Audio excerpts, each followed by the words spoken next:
अस्सलाम वालेकुम नाज़रीन, यूं तो फेयर के साथ ज़ीशान रज़ा आपके खिदमत में हाजिर है। उम्मीद है आप बड़ा एंजॉय कर रहे होंगे हमारी इस लीडरशिप प्रोग्राम के साथ। वो जहां पर हमने लास्ट एपिसोड खत्म की थी वहीं से हम शुरू करते हैं कि हमने कहा था कि आपने मैन ऑफ इंटीग्रिटी बनना है। तो आज हम ये डिस्कस करेंगे कि how we can make our self man of integrity, किस तरह से हम अपना सॉलिड बैकग्राउंड बना सकते हैं कि लोग हम पे ट्रस्ट करें। Because trust is the foundation of leadership. अगर ट्रस्ट नहीं है आपका खुद पे और लोगों का आप पे, तो आप लीडर ही नहीं है। ठीक है, फिर वही पोजिशनल लीडर वाली बात आ जाएगी, मेरे पास ये होता है और मैंने जनाब हुक्म देना है और आपने करना है, और जिसने करना है उसकी लॉयल्टी भी नहीं है, वो काम भी ठीक नहीं करेगा, बाहर जाकर आपको 10 गालियां भी देगा, वो उसका कोई फायदा नहीं है। तो हमने इन्फ्लुएंशियल लीडर की तरफ जाना है, जिसका हम शुरू से बात कर रहे हैं। तो विदाउट ट्रस्ट लीडरशिप फेल्स, हमेशा फेल हो जाती है, क्योंकि वो फिर आप उस तरह बड़ा काम उनसे ले ही नहीं सकते।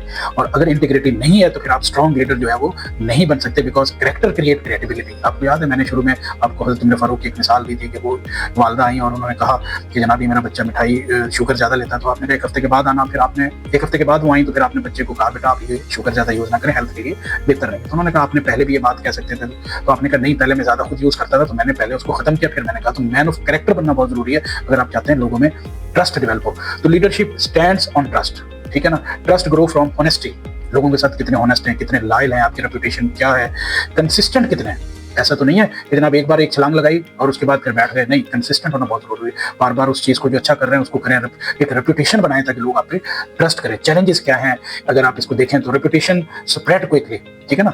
एक बार रेपुटेशन बन गई, वो एक से दूसरा, दूसरे से तीसरा हो कहेंगे जनाब यही बंदा है जिसके ऊपर हम ट्रस्ट कर सकते हैं। और डिसऑनेस्टी डिस्ट्रॉय क्रेडिबिलिटी, एक के साथ आपने गलत कर दिया, वो कहेंगे नहीं यार ये बंदा ही ठीक नहीं है, ठीक है ना, ये तो क्रेडिबल ही नहीं है, हम इस पर क्या ट्रस्ट करें, ये हमारे लिए कुछ नहीं कर सकता, सिर्फ बातें करता है। तो एक बार आपने अगर डिसऑनेस्टी कर ली, आपका ट्रस्ट लूज हो गया, तो फिर क्या होगा, उसको रीबिल्ड करना जो है ना वो बहुत मुश्किल है। और क्या करती है इंटीग्रिटी, लॉन्ग टर्म इन्फ्लुएंस कायम करती है। ट्रस्ट इंक्रीज टीम परफॉर्मेंस, ठीक है। एक बार ट्रस्ट बन गया तो आपकी जो टीम है वहाँ पे ट्रस्ट रहेगी, परफॉर्मेंस इंक्रीज होगी। ऑनेस्ट बंदा जो होता है वो जल्दी से लॉयल लोगों को गेन कर लेता है, उसके करीब लॉयल लोग आ जाते हैं और उसके लिए काम करना शुरू करते हैं। इंटीग्रिटी इंप्रूव कोलैबोरेशन और क्या करती है, रिड्यूस कॉन्फ्लिक्ट, ठीक है ना। आपका जो कॉन्फ्लिक्ट है वो रिड्यूस होने लग जाता है। इसका भी आज फ्रेमवर्क आपको दूंगा, उम्मीद है आपने पिछला फ्रेमवर्क किया होगा, 3 लोगों की हेल्प की होगी, आप हमें कमेंट्स में भी बता सकते हैं। अच्छा, सब पहला क्या, बी ऑनेस्ट ऑलवेज, ठीक है। इसमें मुश्किल तो आएगी ना, ठीक है। अब एक क्वेश्चन मुझे आया था कि जनाब वो चीटिंग भी कुछ लोग कहते हैं चीटिंग कराना क्या ठीक है। तो मैंने कहा देखिए अगर मैन ऑफ इंटीग्रिटी बनना है तो आपको इनकार करना पड़ेगा। जब 2-4 बार आप इनकार करेंगे, एक गलत चीज की तरफ आप नहीं माइल होंगे तो लोग कहेंगे यार ये तो नहीं करवा सकता, ये गलत काम। और ये इससे आपका इतना कैरेक्टर बिल्ड होगा कि आप जब प्रैक्टिकल लाइफ में जाएंगे और आपको कोई गलत काम का कहेगा तो आप देखिए ना करना सीखें गलत काम से, ठीक है। हमने किन चीजों पे ना करना है, यूनिवर्सल ला है, देखें जो अल्लाह ताला ने जिसको गलत कहा है कुरान शरीफ में, जिसको गलत कहा गया है, हजूर सल्लल्लाहु अलैहि वसल्लम ने जिसको गलत बताया, और हमारे मुल्क का कानून जिसको गलत कहता है उसके लिए इनकार करना सीखें, ठीक है ना। जो आपके कैरेक्टर को चीज खराब कर रही है उसको कहें कि नहीं जनाब माजरत के साथ। 1-2 बार लोग इसको माइंड करेंगे, उसके बाद उनको आदत हो जाएगी, नहीं भाई ये तो बंदा बड़ा स्ट्रेट फॉरवर्ड है, अपनी बात बड़ी क्लीन एंड क्लियर करता है, ठीक है। कीप योर प्रोमिसेस, ठीक है। टेक रिस्पॉन्सिबिलिटी फॉर मिस्टेक्स, ये आपको याद है मैंने दूसरे एपिसोड में भी आपको बताया था, यहीं से तो हम भागते हैं, रिस्पॉन्सिबिलिटी नहीं लेनी, दूसरों पर गलतियों को डाल देना। जब आप ये लेने लगेंगे ना और दूसरों की भी रिस्पॉन्सिबिलिटी लेने लग जाएंगे तो you will be the leader, जब आप दूसरों की लेने लगे। और कंसिस्टेंसी जो है वो इंपॉर्टेंट है, आपको पता है उसके बगैर तो चारा ही नहीं है।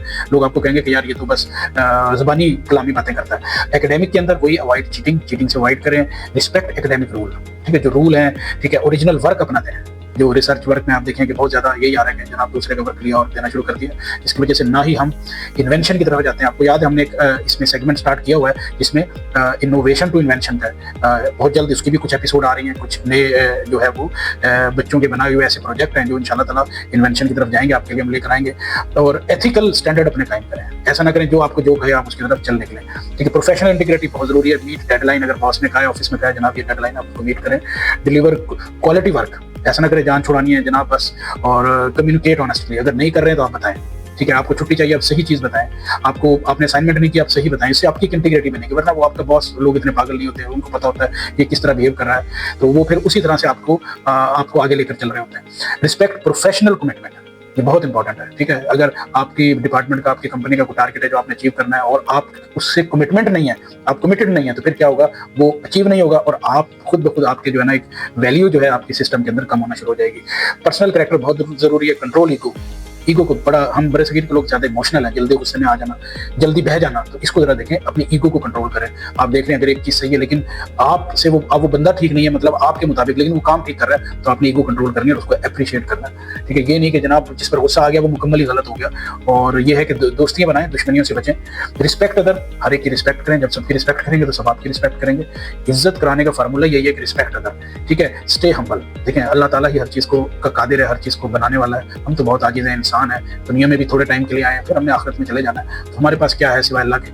इसलिए जब अल्लाह ही सब कुछ है तो फिर किसी के सामने अकड़ने की जरूरत है। कुरान पाक में भी इसकी बहुत जगह पर जिक्र है कि आप इतराएं ना, आप अपनी चीज को तकब्बुर ना करें, बड़ा करके ना बताएं। तो इसलिए जितना ज्यादा आजिज़ रहेंगे, जितना ज्यादा हम्बल रहेंगे, एज अ लीडर जो है ना, फॉलोअर आपके बढ़ते जाएंगे। ठीक है, एक्ट विद डिसिप्लिन, डिसिप्लिन के साथ चलें। जो टाइम दिया है टाइम मैनेजमेंट करें, डिसिप्लिन को ना छोड़ें। डिसिप्लिन को छोड़ेंगे तो आप समझ लें कि फिजिकली, स्पिरिचुअली, प्रोफेशनली लोगों का ट्रस्ट जो है वो आपसे खत्म होना शुरू हो जाएगा। और स्पिरिचुअल हमेशा की तरह इसमें स्पिरिचुअल की भी बात करेंगे कि अकाउंटेबिलिटी, अपने आप को अल्लाह के सामने सब कम से कम अकाउंटेबल समझें। कम से कम, हम तो लोगों के सामने ही समझते हैं यार वो मुझे देख लिया तो लोग क्या कहेंगे। नहीं, अगर आप स्पिरिचुअली इनहेंस करना चाहते हैं अल्लाह के सामने, अपने आप को अकाउंटेबल समझें। और आप समझें जो भी काम कर रहे हैं अल्लाह देख रहा है, फिर आपके अंदर एक खौफ पैदा होगा। प्रॉब्लम हमें यही आ रहा है कि अल्लाह के सिवा सबसे हम डरते हैं। तो अल्लाह से डरना शुरू हो जाएंगे तो लोगों का डर भी खत्म होगा और लोग आप पर ट्रस्ट भी करेंगे।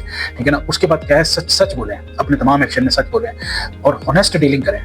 ठीक है ना। इससे क्या होगा, एक स्ट्रॉन्ग मोरल फाउंडेशन आपकी बिल्ड हो जाएगी। लोग आपको कहेंगे यार ये बंदा मैन ऑफ इंटीग्रिटी है, कि कीप योर प्रोमिसेस। ठीक है, अपने लोगों को आप जो है वो फेयरली लोगों के साथ डील करें। ये ना करें बाइस्ड हो जाए, मतलब आपका अपना दोस्त गलत है और दूसरा सही है, आप उसके साथ खड़े हो जाएं, तो फिर क्या होगा कि आपकी वो इंटीग्रिटी खत्म हो जाएगी।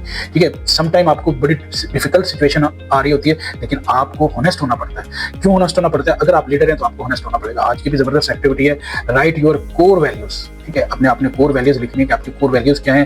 कीप वन डिफिकल्ट प्रॉमिस, अपनी देखिए अपने इर्द गिर्द कोई प्रॉमिस जो आपको बहुत डिफिकल्ट लग रहा है उसको आप पूरा करने की कोशिश करें। Admit one mistake openly. ठीक है, एक मिस्टेक ओपनली आप अपने दोस्तों के सामने, फैमिली के सामने, पेरेंट्स के सामने जरा खुल के बताएं, मुझे में ये गलती है। देखिए आपको कितने लोग इंकरेज करेंगे और बताएंगे आप उसे कैसे खत्म कर सकते हैं। और प्रैक्टिस करें ऑनेस्टी की। अगर कहीं पे आप समझ रहे हैं कि कहीं पे झूठ बोल रहे हैं, कहीं पे गलत कसम खा रहे हैं, तो इसको जो है अपने अंदर लेकर आए ताकि आप खुद देखेंगे कि ये चीजें आपकी खत्म होना शुरू होगी। और इस तरह आप एक मैन ऑफ इंटीग्रिटी बनकर, ठीक है, एक मैन ऑफ सॉलिड ग्राउंड बनकर आप लोगों के सामने आएंगे। तो उम्मीद है आपको ये एपिसोड पसंद आई होगी। इसी के साथ ज़िशान रज़ा को इजाजत दीजिए। इंशाल्लाह नेक्स्ट एपिसोड में फिर हाजिर होते हैं। अल्लाह हाफिज़।